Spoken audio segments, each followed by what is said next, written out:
Hello, MoistCritikal Clips fam. So, as promised, I want to do a little debriefing on One Piece.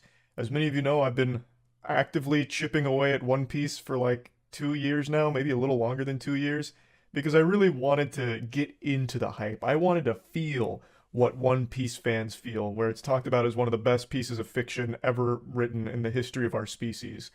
And I'd never really gotten into it. So, about 2 years ago, I made the decision to take the plunge. I was going to cannonball into the pool and just let it ride.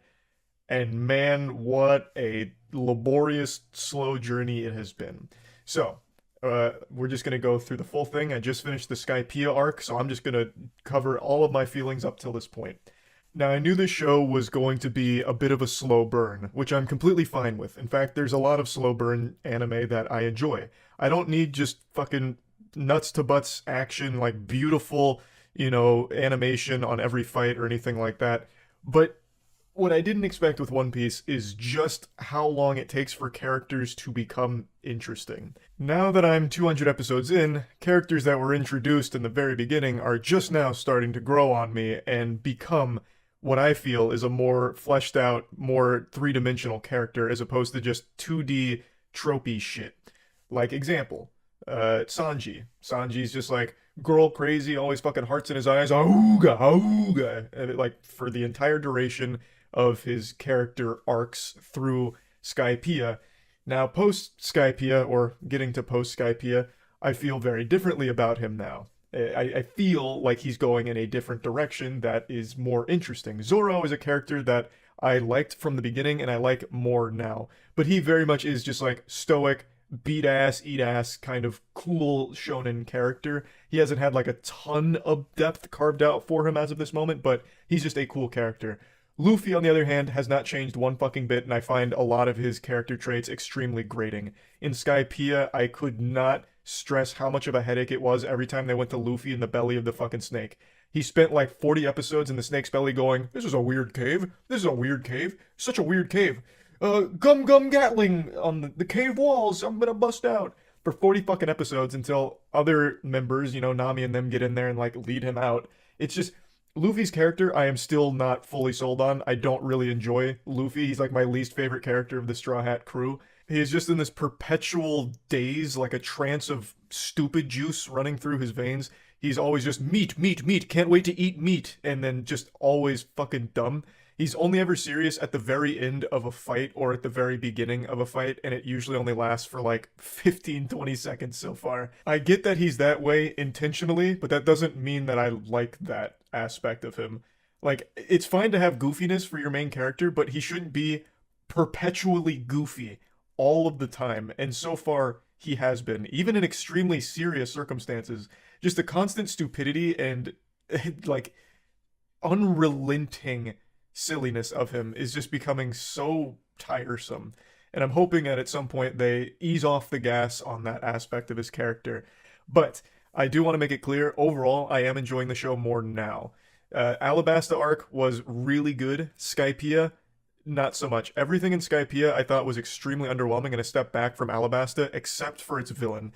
Inaru is really cool, and I love how they played off of Luffy being the rubber man and Inaru being obviously all lightning based, and how it just doesn't work on Luffy because he's the fucking rubber man and rubber doesn't exist up there in Skypiea. So that was a really cool thing. And then also playing around with Inaru's mantra where he's able to like predict your moves, like read your moves in the future. Like Luffy combats this by basically just slapping around his ship and hitting him with ricochet blows so that way Luffy's not thinking about anything so Inaru can't read his mind, which I thought was very creative and cool. There were good moments of Skypiea, and I really like everything towards the end with the Inaru fight. But overall, it was a slog to get through. It took me close to 6 months to finish Skypiea because I just kept falling asleep since it was such a snooze fest for so much of it. The priests were trash. All of the priest moments were absolutely awful. So that was a good chunk of it. But then also just a lot of the stuff about Skypiea, while I thought conceptually was cool, was executed really underwhelmingly. Now, I understand most people say the manga is a lot better pacing than the anime, and I bet you're probably right, but I've already committed to the anime as my main form of digesting this story. And like I said, I am enjoying it more now than I did. So I'm hoping that it's really only up from here. I want to give my full thoughts on everything, like I said, so let me dial back the clock a little bit here. A lot of people said Arlong Park is like one of the best arcs in One Piece. I fucking hated Arlong. I couldn't stand anything about that. I think Arlong was a pretty cool villain, but the second that it actually came down to like the payoff where Luffy's challenging Arlong, it was absolutely fucking awful. Like I thought it was such a wet fart of a conclusion. They hype up Arlong, you get a lot of information about Nami, which I appreciated. Nami actually had a lot of depth given to her very early on, so she for a little while was probably one of my favorite characters just because I knew the most about her and that she had a good sympathetic story. But Arlong, this whole arc was spent like hyping up just how fearsome he is, the fishman as well. But then it boils down to Luffy ending it in like a single axe kick. And the axe kick was like cool, like it looked cool, but having it all end in one blow is not satisfying at all. And it really kind of just pisses on the whole journey getting to that point, in my opinion. You need to have like a satisfying conclusion to a character like that. And it brings me to my next complaint that no bad guys die. Uh, like even from the very beginning, Don Krieg. They hype up Don Krieg. He was kind of shit, obviously, but I mean, it was early on. I understand it's going to be difficult to make a cool villain. In fact, Mihawk was the coolest part of this entire section. Mihawk coming in during the Don Krieg moments. But Don Krieg gets defeated and carried away. You know, like they fucking hoist him up like Rudy after the Notre Dame win. You know, like they hoist him out, they sail away, and he's fine. Like he lives, but he never comes back into the story. And I got curious, so I looked up if he ever comes back. And from as I understand it, he doesn't. But he's still alive. So if he's still alive but doesn't come back, why not just kill him? It's a lot more sensical in the universe, especially for a situation like they were in. If you would just kill that big bad, it's not like they drive home this idea that like killing is this ultimate evil thing. You know, he's Luffy's not fucking Batman, right? Like Luffy understands the danger with fighting and all of it. So I really think it would have made more sense to be killing these. They're not major villains, but they were for their time, like in their arc. These bad guys. Kudo, another example. Kudo was hyped up. This introduced Usopp. Like this was a big moment. I'm still not the biggest Usopp enthusiast or anything. Like Usopp's still pretty fucking annoying, but he's having more moments now where I appreciate some of his character. But I'm getting sidetracked. Kudo was the big bad of that time, and once again gets defeated relatively easily. Like there was never really feeling like any big stakes there or any real challenge. Gets defeated but not killed. So he's still alive. Sails off. You know he's gone but alive. Why? I just feel like it makes more sense to be killing those characters. There's only a couple instances so far where they like have a villain that they defeat, you know, like a Pokemon battle, like, oh, the enemy fainted, where I feel like it makes sense that that happened. And that's like when that's the case, I get it. But those are just rare exceptions. And it's also not just bad guys. It seems like there is a big apprehension to killing any characters at all, no matter if they're good, bad, or if they're major or minor. Another example of this is during the Alabasta arc, which I do like a lot. They have a character named Pell. And at one point, Pell carries like a goddamn nuclear bomb away in order to save everyone.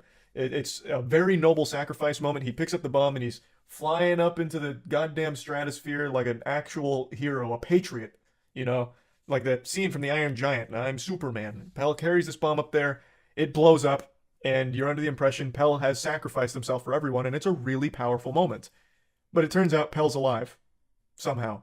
Just because he's just alive. Why? You have this incredible character moment. You have all of this like great setup for this moment. This would conclude everything that Pell has been set up for. And you have the bomb. It blows up. He should have died, but he doesn't for no reason. And he's not even a major character. Pell was, by all definitions, a minor side character. But they couldn't even kill him. They couldn't pull the trigger on something like that, which would have been better. Like, up until now, I don't think there has been a single character death, good or bad, in anything outside of flashbacks. All character deaths that we have been made aware of so far have all been in flashbacks, or just completely nameless henchmen that caught some strays.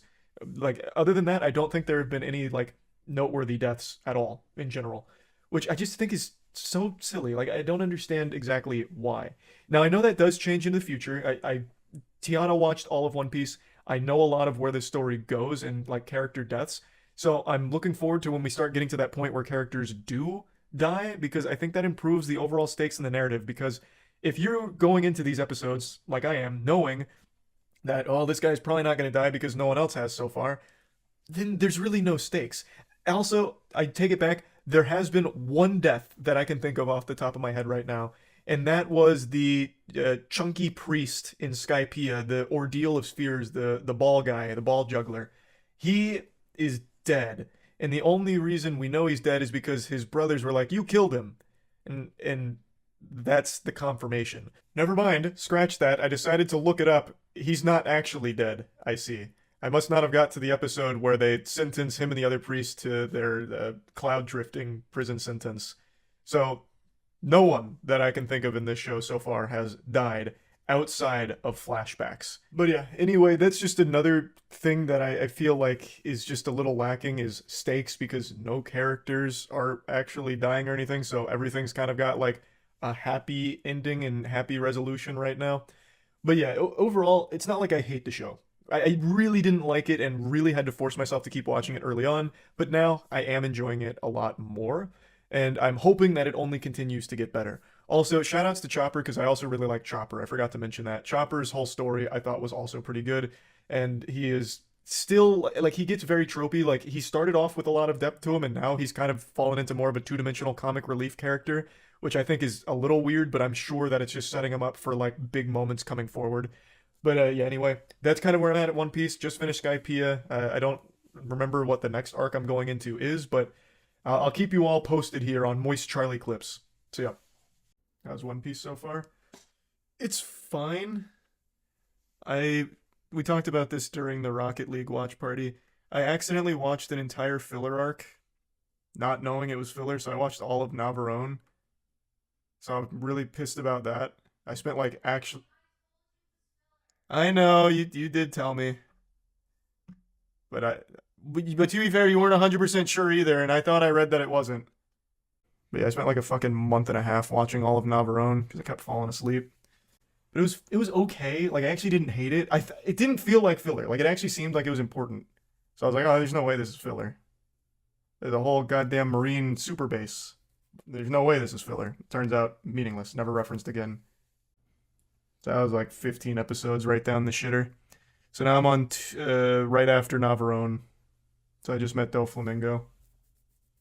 And Bellamy, he like killed Bellamy. Well, no one ever fucking dies in this show, so Bellamy's probably not even dead. Yeah, I know. The Davy games. Ironically, the Davy back games are not filler. I decided to double check. From the ones I read, it is 100% filler. Or at least most of it. Davy back basically manga filler. Probably Alabasta right now. That's probably my favorite arc so far in One Piece. You all know me. I'm not a big believer in the paranormal.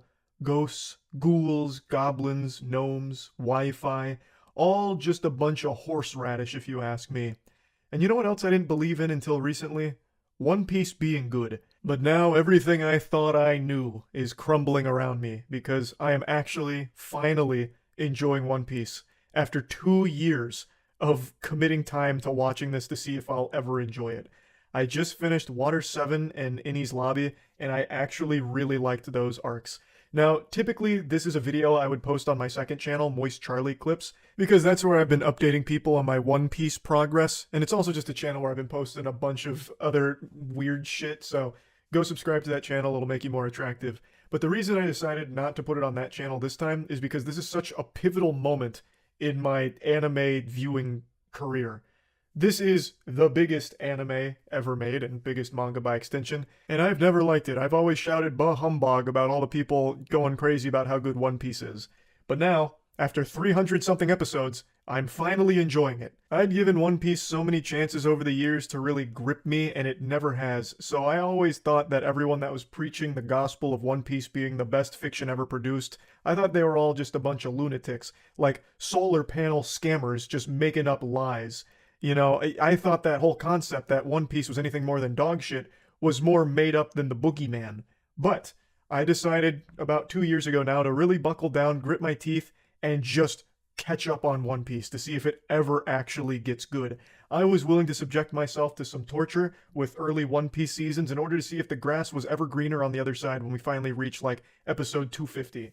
There's a very popular meme about like, no, bro, you have to give it like 9 seasons before the show gets good. You have to watch, 400 episodes before you start to like it. You just have to invest the time in it to really get the payoff. And my God, that couldn't be more true for One Piece. It took me 300 episodes to finally get to this point. That's not exactly, That's not nothing. That's a long time spent of not enjoying something before you start liking it. You know, eating vegetables before you finally get to the main course that you wanted to eat. So I understand why people don't usually subscribe to that belief. Like, it's not worth investing that much time into a show you don't even like until like 300 episodes in, where you get like hypnotized into liking it. Maybe I get it, but for One Piece, you know what? I'll just say it's been worth it.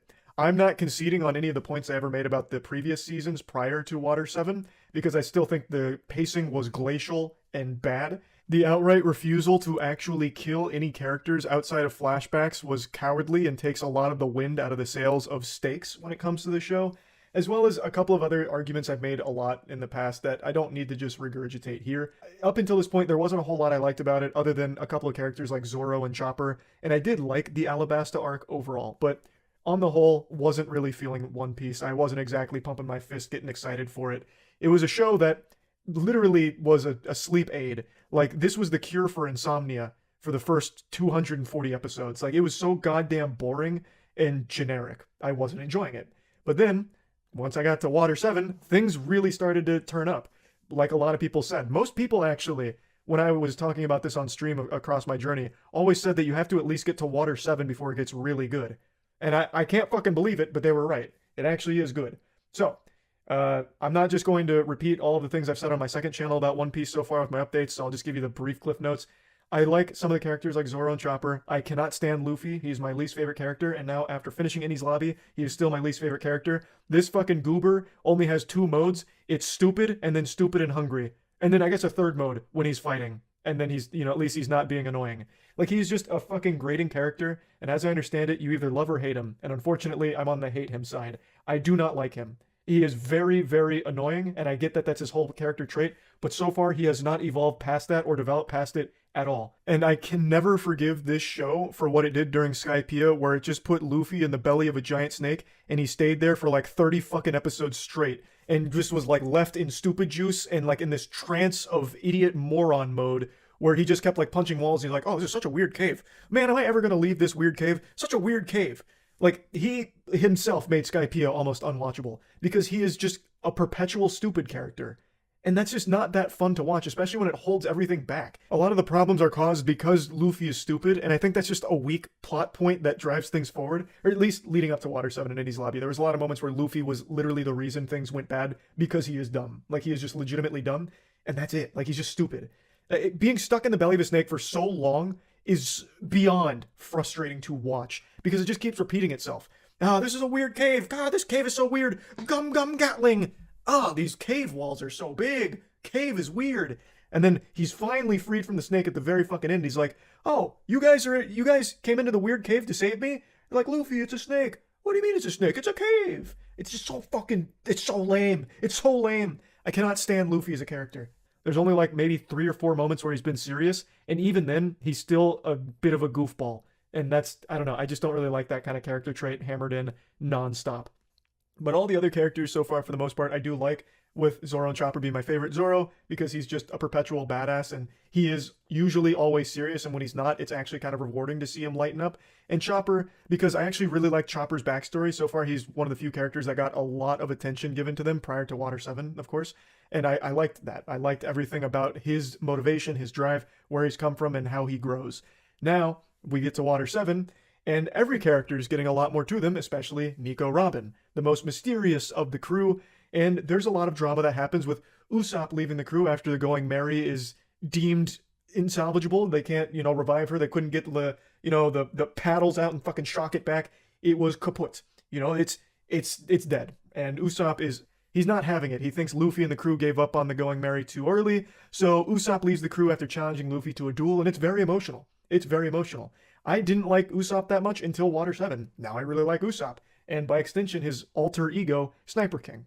Like, everything I complained about up until Water 7, they are directly addressing and making better, except Luffy. So I'm getting excited here. The fights are better. I did like the Iniru fight from the Skypiea arc, even though Skypiea as a whole absolutely blew filthy fucking ass. But the Iniru fight at the end I thought was fantastic. And now we're seeing a lot more great fights in these 2 arcs. So I don't know, I've just been really liking it a lot more. Though most of my complaints are still here. I still fucking hate how nobody dies. Nobody dies in this show outside of a flashback.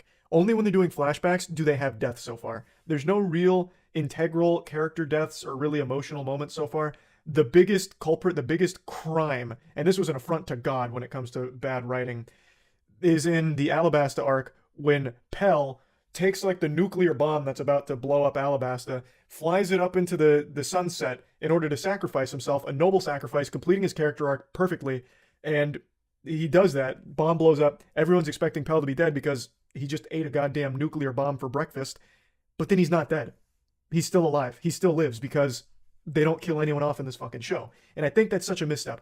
All of the big bad villains are still alive. Luffy just knocks them unconscious like it's a Pokemon fight. That is underwhelming. I think that's very underwhelming, especially for the Pirate King. You know, the kid who wants to be the Pirate King, the crew, the Pirate Hunter, Zoro. Like, it's just underwhelming. So that complaint is still here even after Enies Lobby. But I know there are character deaths coming up. I've been spoiled, obviously, on where the show goes because Tiana watched all of it in a short period of time, so I saw a lot of it. And I know there are character deaths that come up, but even still, as of right now, it's just lackluster. Because I always know, no matter what, they're not going to kill off even minor characters, even characters that don't have a whole lot to contribute. Nothing really happens to them. So that always grinds my ass grease. Like, I really do still have an issue with that, pulling all of these punches when it would be a lot more impactful to the story if they would just commit to killing some characters that obviously were being set up for something like that. But anyway, that's probably still my biggest complaint. But overall, Water 7 and Enies Lobby have done wonders for making this show enjoyable. The villains are much more interesting here. It's introducing a ton of new, deeper underlying issues that are going on in the world around them, even outside of the immediate problems. The overarching plot continues to get bigger in the scale and scope of it. So it's just finally being fucking interesting and not just a slog or a tedious chore to get through. The reason it's taken me 2 years to even get this far into the show is because I would constantly fall asleep throughout these episodes. So it would take me like a month, 2 months, or even sometimes 3 months to finish a single episode because every time I'd put it on, it would put me to sleep. It was more effective than NyQuil. Like, some of these episodes in the other arcs were just so meaningless and so boring. Like, I wasn't invested in it. And there is still some of those sins committed even in this arc, in these two arcs. Like, for example, in the middle of very high-stakes stuff, when they're working to get Nico Robin back on the crew after learning the truth about why she betrayed them, in the middle of that, there is, I think it's 4 episodes of just flashback filler. In the middle of, like, this extremely important moment with Nico Robin opening up about her past, you know, wanting to come back to the Straw Hats but can't because of the Buster Order.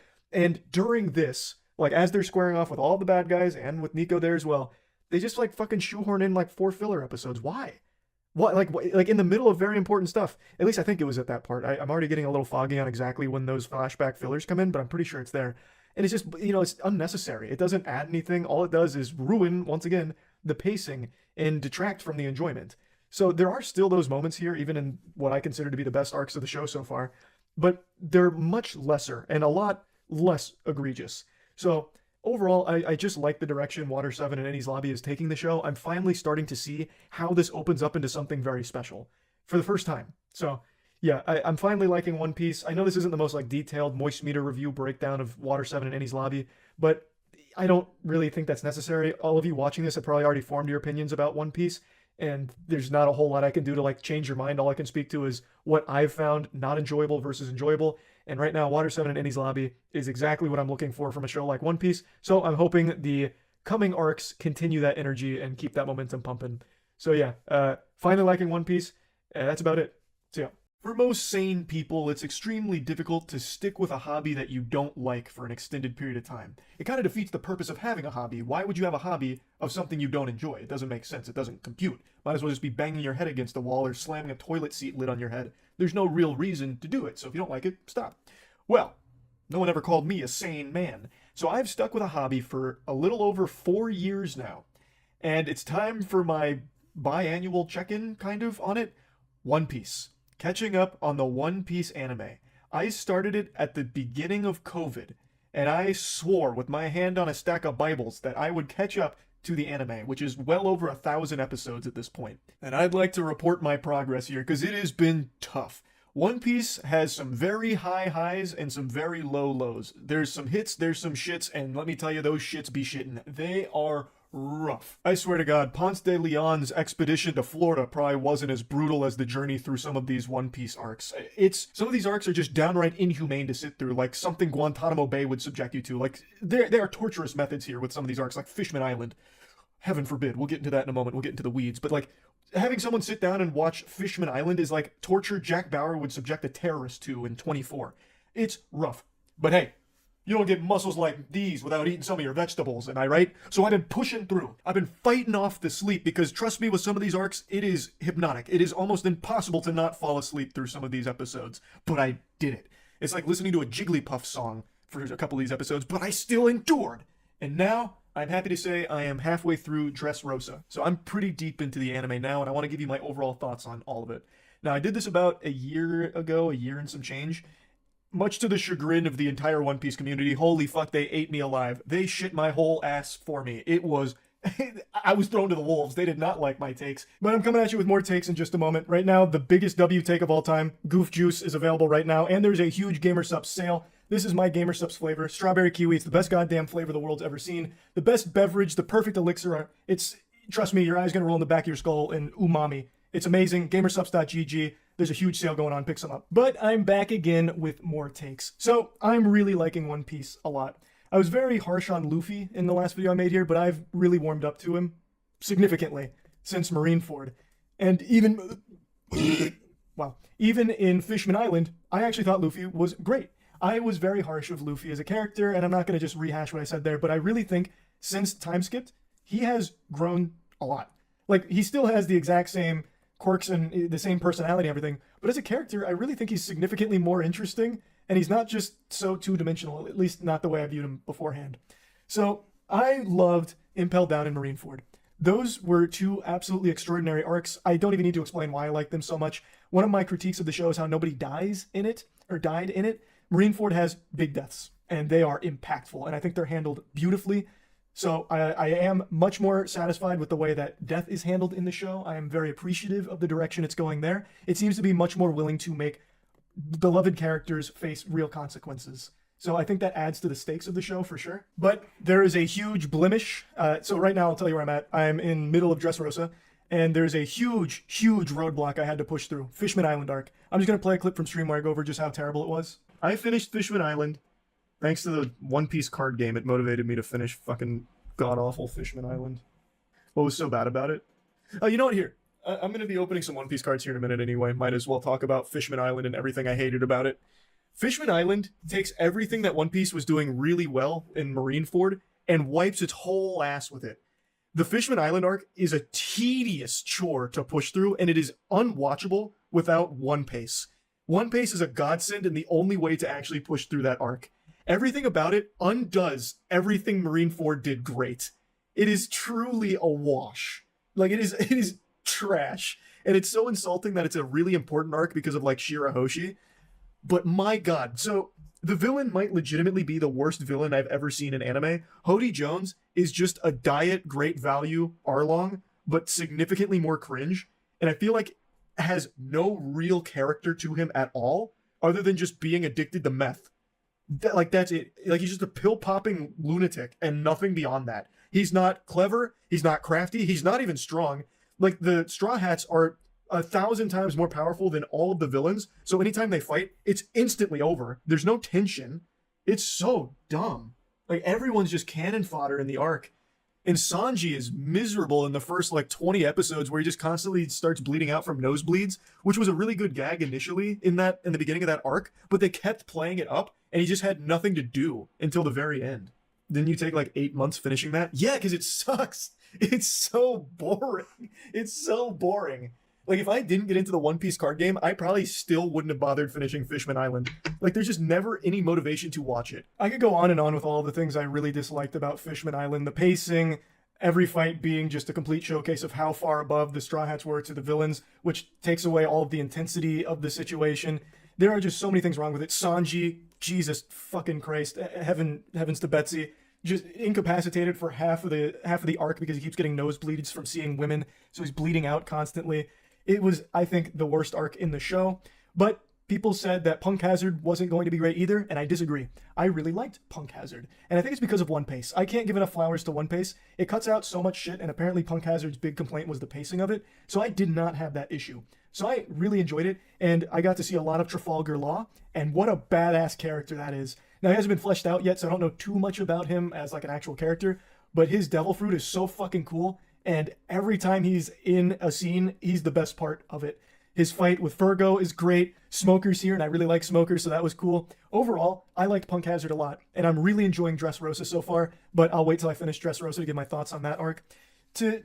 I'm not getting into specifics here because I already did in the last one. I just want to say my favorite Straw Hat is still Zoro. I still really like Zoro, but it does seem like he's taking more of a backseat role at the moment. He's not front and center of the last couple arcs. I'm sure he probably will start to creep back up that way soon, and that's fine. I still really like his character a lot, but Luffy's getting close for me now. I am really liking where Luffy is going. It's a lot of fun, and I've come around in a big way on One Piece. I'm a huge One Piece enthusiast now, and I'm super excited to finish Dressrosa and continue to catch up to the anime. So yeah, this was just the little check-in here, yapping about some One Piece. Also, the One Piece card game is absolute fire. That shit is so fun. So yeah, that's really about it. So, yeah. For the longest time, I was a Division 1 hater. I'm talking elite level Hall of Fame status frown enthusiast for one particular beloved property that everyone preaches the gospel for. I couldn't stand it, and I'd take every opportunity to passionately rant about it to the point where I'd have veins popping out of my forehead and flames coming out of my eyes as I was talking shit about it. And now I've become one of its biggest fans, to a level that I think most of its community doesn't even go to. It's like the dynamic between Vegeta and Goku, how Vegeta hated Goku's guts for the longest time, and then they end up being best friends, being like, you know, fist bump, I'll suck a fart out of your butt anytime, pal. That's me with One Piece. I tried watching One Piece so many times throughout my life, and every single time I dropped it because it was such a snooze fest I couldn't push through, and I really didn't understand the hype with. Now, I'm not here just to talk about like the One Piece show and my journey with it or anything, but 4 years ago, I decided to embark on the noble quest to actually catch up with the One Piece anime, which has over 1,100 episodes or so. And right now, I'm at episode like 860 something. And it's been a grueling journey to get there because I really hated the beginning of this show. I had to push myself to muscle through 300 episodes that I really wasn't liking, and then all of a sudden, a switch flipped in my brain that said, oh, actually I love this now. I don't know if it's Stockholm Syndrome or the sunken cost fallacy or what, I don't know, but I have become a massive fan of One Piece to the point that I now compete in its card game. I actually travel around and go to tournaments competing in the One Piece card game, and I'm getting scary good. I become like the fucking Baba Yaga of the local scene here for the card game. I am the boogeyman because I play Enel, which is a leader a lot of people despise. It's a very strong leader, like the deck is really consistent, but playing it basically turns you into a public restroom for everyone to shit on. Like, people wipe their ass with your face because they just despise you for playing it. Fundamentally, Enel is a stall deck. What it does is it heals you when you go down to 0 life and brings you to 1, which means you need to get hit 2 more times. So it changes the way a lot of people play against it. And I'm piloting this motherfucker like Tom Cruise in Top Gun. I am becoming one of the most efficient NL players the East Coast has ever seen. I went to a tournament last night, and it's only my second tournament, and I placed 4th. I top 4'd, baby, which means I got a tournament prize pack. And I'm in a good position for the upcoming Treasure Cup for One Piece. And I kind of just want to talk about this because I fucking love playing this card game now. I think it's super fun. So I initially got into it because I thought the art was really cool. Like, this is a manga rare I collected. This is like the top level rarity you can get, which is the manga rares. Or they also have like winners prize cards. So I got a tournament prize pack, but it's not a winner's pack. You need to win to get that, and there's special cards for it. It's super fucking cool, actually. But anyway, last night I top 4'd at a local, and I went with a couple friends of mine from the Skill Check channel. Skill Check is a channel where we mainly do a lot of TCG content as well as Dungeons and Dragons. So if you like chaotic and silly over-the-top TCG related shit for Magic the Gathering and One Piece, then that's the channel to go to. Check it out. I'll put a link to it in the description.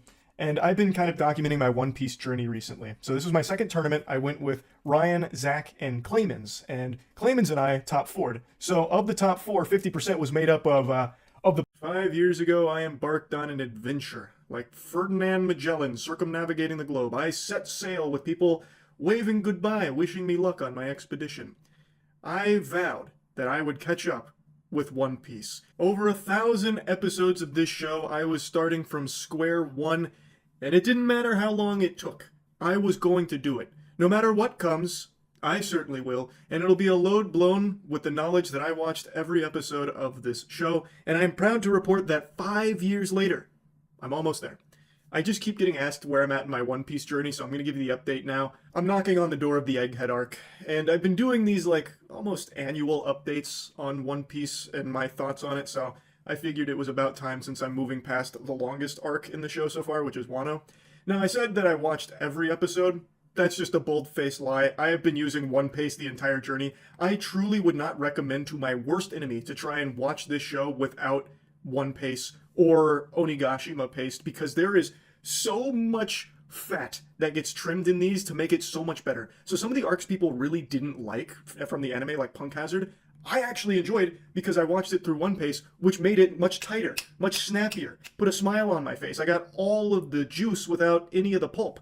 And I really appreciated that. So that's my little pro tip for anyone out there that wants to follow in my footsteps with this path I've carved watching over 1,000 fucking episodes of an anime. Don't watch the filler. Don't do that. Don't subject yourself to that. It's not worth it. They wouldn't do that to prisoners at Guantanamo Bay. So I'm going to give you my whole thoughts on the show thus far. Spoiler alert, I fucking love it now. It was a brutal journey in the beginning. I had to really push myself to get through it, but with my iron will and resolve, I was able to persevere and get to the greener pastures. A lot of people call it Stockholm Syndrome. I just call it an acquired taste, and my taste buds began to be a little more refined, and I appreciated it. Also, I just think the show's quality improves drastically 300 episodes in. As I said, I just didn't really like the show in the beginning. It's because the pacing is just glacial, and there is just so much nothing. Like this nothing sandwich of emptiness that just happens so frequently in the early seasons, and I'm gonna be honest here, sports fans, you're not gonna like to hear it. The animation has aged pretty poorly, which is probably why they're going back and redoing the anime from what I've read, like the earlier seasons, to, breathe some more life into it, which I think is a good call. And I just really was not into it. I wasn't sold on the characters. It just moved so slow that it was just this hypnotic fugue state it was putting me in every time I put this fucking thing on. You might remember in my first couple of years on this journey, I was talking about how I literally couldn't finish episodes because I would just fall asleep. It was the actual cure to insomnia. I would turn on an episode, 30 seconds later, I'm going honk shoo. Like, I'm going me, me, me, me, me, me, me. Without, like, and I'm committing to trying to watch the episode, but I just can't because it's so fucking boring. And there's glimmers of greatness in the earlier seasons. Like, one of the ones people always point to is Arlong Park. I think that arc super duper sucks. But there are some really great elements to it, like the classic Nami scene, which I'm sure all of you have at least watched pieces of, where she's stabbing her arm with the Arlong tattoo on it, and Luffy comes in. It's very emotional, and it's really well done. But what you don't know is that it's surrounded by the most boring shit ever. That it, like, when you get to that point, it's refreshing, and then it goes right back to being boring. So I just did not like the early season of the show. But when you get to, like, episodes 300, if you, for some reason, like me, buckled down and just say, fuck it, I'm gonna do it, we're gonna do it live, and you get to, like, Innie's Lobby and Water 7, it really starts to pay off. Because I think those arcs actually start to push the show forward, and it gets this upward trajectory, this great momentum, and it carries it so well into Impel Down, into Marineford, which I still think is the best arc in the entire series, even after finishing Wano. And then it loses its footing again because it goes to Fishman Island, which is an absolute stain. That is an affront to God himself that arc even exists in the show. But there are some good moments in it, and I know that narratively it's extremely important. Like, you can't skip it, but you're gonna wish you could. After Fishman Island, we go back to greatness. It starts to be good again. And it's in no small part thanks to One Piece helping to cover up some blemishes with what I know was some pacing problems with things like Punk Hazard, as I mentioned, and Dressrosa. But with One Piece coming in there and putting some makeup on it, Dressrosa is nearly a masterpiece. I still think this arc has the best villain in the entire show, at least so far. I haven't finished Egghead. But I think Dofi, best villain in One Piece, hands down. And another thing that helps with these later arcs, these later episodes, is the animation is getting better.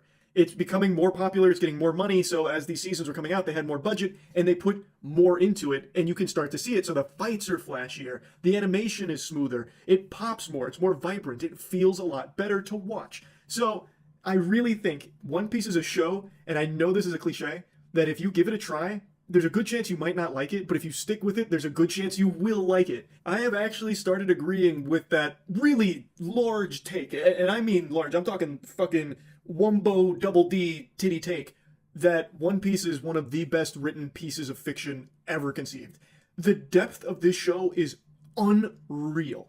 I am in awe by how well written this universe is of One Piece. So I am very happy that I stuck with it and pushed through because it has become one of my favorite properties. Like as I made an update like 6 months ago, maybe even longer, where like I have been so into the show that I actually started playing the card game, literally going to tournaments to compete in the One Piece card game. That's how much I've started to love the IP. And I initially got dogpiled by the One Piece fandom for my Luffy take like a year and a half, 2 years ago maybe. I don't even remember how long it's been because I just was not liking Luffy. He was like my least favorite main character. And I'm going to wiggle my finger and say, why are you booing me? I'm right. I stand by my take where the early seasons with Luffy, I don't think he is the strongest character. It's very underwhelming when the big fight is brewing that Luffy has to be nerfed by either being too stupid to participate, where he gets himself locked in the belly of a snake, which I still find to be just so fucking frustrating, or where they have him nerfed, then he can't participate at optimal efficiency for a variety of reasons. I don't find that to be fulfilling. I find that to just be really lackluster, and that happened a lot in the earlier arcs of One Piece. So I don't think he ever had a chance to shine and to get deeper. But after Marineford, that doesn't happen as much. It happens occasionally, but not to the same extent, where Luffy would basically be out of like the main story for quite a while other characters were taking care of like the bulk of it, and then he'll come in and save the day. Like that formula doesn't happen as much in the later seasons, so he's a lot better. Now I like Luffy. I enjoy Luffy a lot. He is front and center, especially in Wano, and even when he is nerfed, he's not really nerfed. Like when he's got the Sea Prism Stone handcuffs on, he's in the prison for a while, he's still not nerfed because he's still training. Like he is using that as an opportunity to train with his hockey. Like all of that works now because he's no longer just written out for a while where he's just dealing with some kind of boring side quest or chore like in the snake's belly. Now he is actively doing things to work towards the bigger goal with the rest of the crew. So it's a lot better. So those are my overall thoughts on the show, but I want to get specific on Wano since that's the one that I have been in for a long time. It's also the longest arc in the series. It goes for a long time. I will say, biggest critique of it drags. Even using One Pace and even transitioning from One Pace to Onigashima Pace, it still does just drag. And I know this has kind of become infamous. There is just a chase that lasts for like fucking 40 episodes. I don't exactly know how many episodes it lasts, but like there is one group of characters. I'm trying not to get into like big spoilers, even though I know most people watching this are already One Piece fans. Still, just on the slim chance someone's watching this and curious on it, I don't want to ruin it for them. But there is a group of characters that are engaged in just this long chase sequence that just goes on for so many episodes, and it feels like every time it cuts to that, you just roll your eyes and you want it to be over because it doesn't really do much. It's just too long. It's nauseating. And that's really my main harsh critique. There's some other things I could nitpick, but I'm not going to bother. Overall, I think the arc is super fucking strong. I love Odin. I think Odin is great, and Odin becomes this wonderful vessel that you get to experience the past of One Piece through, where you get to learn a lot about Rogers and Whitebeard. It's so good. Like, I think that is so good. And he himself is such an entertaining character that on the surface is very silly, but he's also extremely powerful, like the only person that was able to hurt Kaido, and the animation is so good in this season that all of the fights are really joyous to watch, whereas, again, in earlier seasons, the fights aren't really rewarding. Like, you're not watching One Piece for the fights in the early seasons, but in Wano, I can absolutely see people that just tune in to watch these fights, because they're really fucking good. So, Odin is great. All of his retainers around him are great. And also, boy howdy, do they introduce a lot of characters. Not just his retainers, but the headliners, the pleasurers, the spagooters. Like, there are so many different characters that get introduced here with so many different groups. It's hard to keep track of all of them, and a lot of them don't really serve much of a purpose. Some of them are just fucking thrown into the shitter at some point to be forgotten about. Didn't really add anything except for like a couple cool moments, maybe. But I think one of the characters that gets introduced that is a standout in this arc is Yasue. What a great and tragic character who does something that I hadn't seen the show explore before. Not going to spoil what it is, but I really love that character and what they do and bring to this arc. And in a close second for best new character introduced in the arc, Yamato. I mean, I think that's a given. If you've watched Wano, I imagine you probably like this character. Also, it brings Ace back into the story, which is super nice, and overall, Yamato slaps. So really, there's a ton of characters that get introduced. Yes, some of them you can wipe your ass with because they don't do much, but there are so many that get introduced that are extremely good. Like Yasue, Yamato, Kanjuro, also not a new character introduced in this arc, but what Kanjuro goes through and what happens there, very well done. But without going too deep, overall it really is kind of a mixed bag. There are times where the writing is great for this arc, and times where it's kind of a disaster. It really is. Like Jack. Jack, for example, is terrible. like they hype up Jack early, before even getting to Wano. Jack has a lot of hype. He's the first, massive, big, scary thing from Wano, and he does nothing. Absolutely, he's a fucking fart in the wind. He is relegated almost like a joke in this arc, and I just have to ask why. Like, I don't really get why. And Kaido, the big bad, like the ultimate villain of Wano, he's kind of two-dimensional. Like, he's not a very complex character. They spend a little bit of time with his backstory, but not a lot. Like, not to the same degree as someone like Dofi, for example. Like, it was just kind of, Luffy going up against cartoonishly bad guy. And that's a little underwhelming. Like, Big Mom, I think, is a better villain than Kaido. And I really wanted to love Kaido more than I did, especially because the fight is so cool. But there's just not a whole lot of depth that they give Kaido in this arc. Again, there's a couple things sprinkled here and there, like especially with Odin, like with the fight against Odin, how it came down to Odin basically being deceived by someone on the sidelines where someone changed their face and it distracted Odin, and then Kaido got the finishing blow on him, and Kaido was so upset with how that ended that he killed the person responsible for that deception. And he shows immense respect to Odin in his final moments before being boiled alive. I guess that's a spoiler. Well, that's not a spoiler because you only learn about Odin through flashbacks. You already go in with the knowledge Odin is dead, so probably not a spoiler. Point is, there's only little tiddlywinks of Kaido development throughout the arc, but overall he just stays as kind of just big bad guy and not much else to him, which I thought was a little disappointing. Like the surrounding characters, I thought actually had more depth. Like King introduces a whole lot of new stuff to the equation. So that, I think, is probably the biggest shortcoming when it comes to writing, that the villain just, I think, was a little weak. I still like Kaido as like this monstrous, hulking, terrifying presence. Like he is undoubtedly the strongest character we have seen in the show so far. I just wish he was also really well written at the same time for the arc. So yeah, overall, I really liked Wano. Like, I think it's a strong arc. It has its shortcomings, but as long as you're using One Piece or Onigashima paste, those shortcomings are much shorter than they would be if you were watching the whole episodes with all of the extracurriculars slapped on there that don't really contribute anything to the actual plot or the development of the arc. So yeah, just wanted to give you my little One Piece update. I will be caught up by the time it comes back from hiatus. One Piece is on hiatus, if you don't know. It's coming back in a few months. I don't really remember when, but I will be fully caught up by then. So yeah, that's really about it. So yeah.